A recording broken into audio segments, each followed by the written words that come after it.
The investigation was intense. There were few clues. But the big break came from an inmate at the Kansas State Penitentiary. He had once worked for Herb Clutter and had told his cellmate, a con man named Richard Dick Hickok, the bogus story about the safe full of cash. Hickok had just been paroled. He teamed up with another ex-con, Perry Smith, a drifter with a violent temper. On the night of November 14th, they drove to Holcomb, fantasizing about the perfect score. They walked into the Clutter home through an unlocked door. When they found no safe, their frustration exploded into a rage that left 4 innocent people dead. 6 weeks later, on December 30th, 1959, Hickok and Smith were arrested in Las Vegas. During interrogation, their stories fell apart, and Smith gave a chillingly detailed confession. They were found guilty and sentenced to death, and were eventually executed in 1965.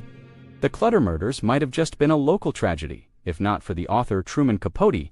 He read a small news brief about the crime and was fascinated by how senseless it was.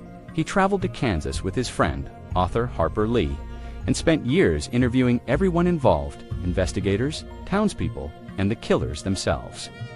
The result was his 1966 masterpiece, In Cold Blood. The book was a phenomenon.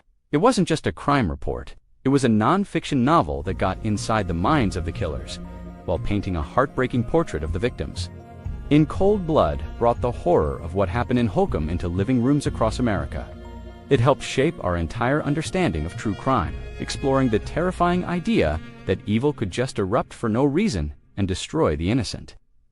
The book marked a cultural turning point, cementing the idea that the 50s sense of safety was, in fact, a myth.